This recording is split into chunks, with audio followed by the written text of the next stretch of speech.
Hello అండి. ఈరోజు నేను డ్రై మటన్ దోసకాయ కర్రీ చేస్తున్నాను. ఇది చేసుకోవడం చాలా ఈజీ, సింపుల్గా చేసుకోవచ్చు.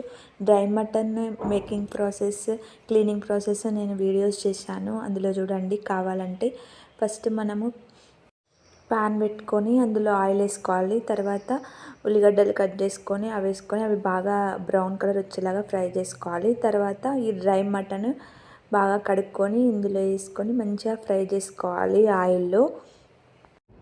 ఈ మటన్ మంచిగా ఫ్రై అయినాక దీంట్లో అల్లం వెల్లిగడ్డ పసుపు వేసుకొని దాన్ని కూడా బాగా ఫ్రై చేసుకోవాలి.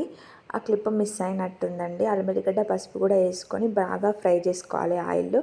తర్వాత కట్ చేసుకున్న దోసకాయలు టమాటాలు కూడా వేసుకొని సరిపడినంత ఉప్పు వేసుకొని మూత పెట్టుకోవాలి. నేను ఇక్కడ ప్లేట్ ఎందుకు పెట్టానంటే దానిపైన వాటర్ వేసినా కదా, ఆ వాటర్ వేడైనవి, ఆ వాటర్ అందులోనే వేస్తాను అనమాట. అందుకే ప్లేట్ పెట్టాను. ఇప్పుడే మీ టేస్ట్ తగ్గట్టు కారం, ఉప్పు, ధనియాల పిండి అన్నీ వేసుకొని ఆ వేడి వాటర్ అందులో వేసుకొని కలుపుకోవాలన్నమాట. ఇప్పుడు మటన్ ఉడకడానికి సరిపడినంత వాటర్ పోసి మటన్ని మంచిగా ఉడకబెట్టుకోవాలి.